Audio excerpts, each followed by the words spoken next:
In the last episode, we saw Ethan accidentally get trapped in the Red Room internet game. He discovered it wasn't just a game, but a platform to torture people for money. After he tried to stop the torture, he fell into debt with a company known as Crimson Dream, which led them to threaten him, expose his personal information, and terrorize his family. The episode ended with a mysterious car following him. The link to the first episode is in the description. Let's begin.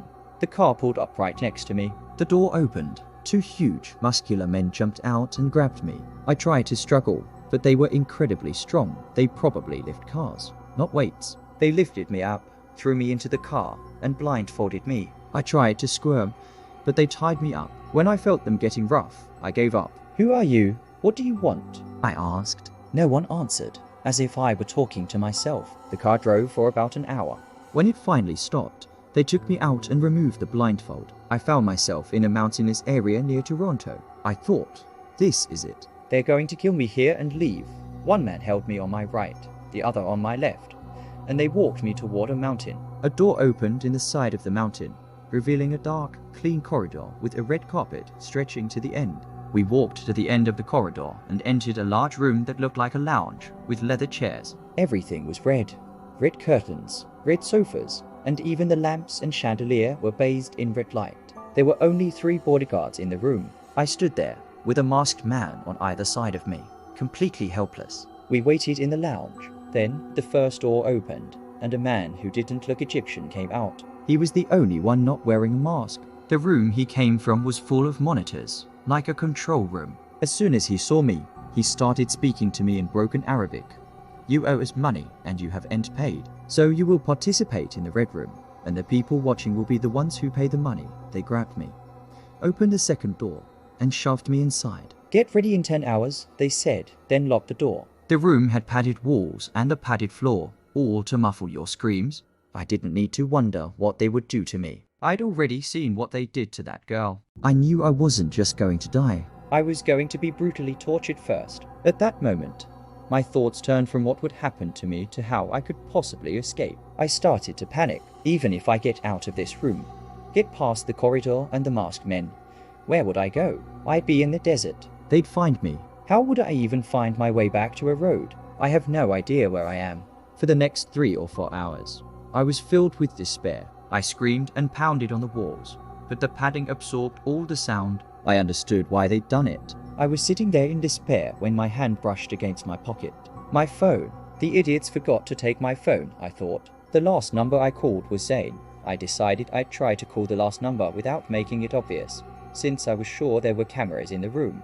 I put my hand to my mouth and acted like I was just sitting there. I tried to make the call, but nothing happened. I glanced at my phone and saw there was no signal. Of course, in a place like this, inside a mountain and a hidden corridor, there would be no signal. I lost all hope. There was about half an hour left. Then I remembered the link Zane had sent me. But what good is a link with no signal? No internet? No network? It was a desperate attempt. I took out my phone, found the link, and clicked on it. The moment I did, it connected to Wi-Fi. It must have latched onto their own network. The link was probably designed to hack into any nearby network and connect to its Wi-Fi. As soon as I connected, I heard Zane's voice. He spoke very quietly. Ethan, are you okay? I put my hand to my mouth to muffle my voice in case there were cameras. I'm okay, I whispered back. Good, he said. Listen, I'm trying to pinpoint your location right now. Don't worry, I'll handle this. The most important thing is that you put your phone back in your pocket and don't try to talk to me at all. I won't answer if you call. I told him. I have half an hour left. If you don't get here in time, I'm done. He replied, don't worry. I'll handle it. I put the phone back in my pocket. Half an hour later, the door opened. The masked man had a gun. I was too scared to do anything that might make him shoot me, especially since there was now a glimmer of hope that Zane would save me. I walked out with him. He led me into the third room, which was the Red Room. It was the same room I had seen on my computer, where the torture was happening. He told me to turn around, positioning me to face the camera with the bed behind me. Above the door, a large TV screen showed the same chat box I had seen before. It said, choose right or left. In my box, the left option was me. 4 people chose me, and only to chose the girl. There were 10 people in the room. I thought, this is it. It's over. He won't make it in time. But then, 4 more people chose the girl. Now it was 6 people for the girl and 4 for me. The masked man grabbed me and took me back to the padded room I had been in. I waited for about 2 hours. Then the door opened again. He said, "Come out." I came out, and he took me back to the red room. He tied me to the bed, shackling my hands and feet. I knew it was my turn. They must have finished with the girl killed her. Probably, and now it was my turn. The first stage of commands began. Pull his hair, hit him on the head, pull his cheek, put your finger in his ear. This went on for about 15 minutes. Then the second stage began. Someone typed, "Punch him." He punched me hard in the face. Someone else typed, hit his stomach with the stick. He grabbed the stick and slammed it into my stomach.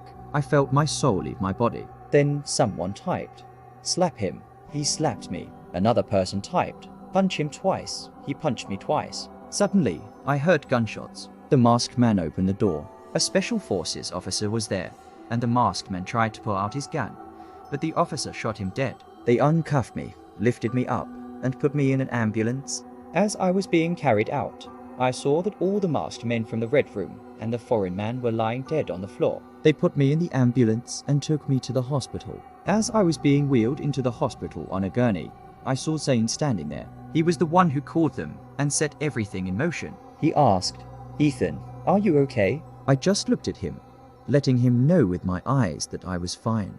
They took me into a room and started giving me fluids and first aid. Zane stayed by my side the whole time. After they finished, I heard them tell Zane to leave so I could rest. He said, "I'll stay with him overnight." My eyes were closed, but I wasn't asleep. I heard Zane's phone ring. He answered. I heard him talking to someone, saying, "I've taken down Crimson Dream in Toronto. You can now set up your red room in Toronto without any problems."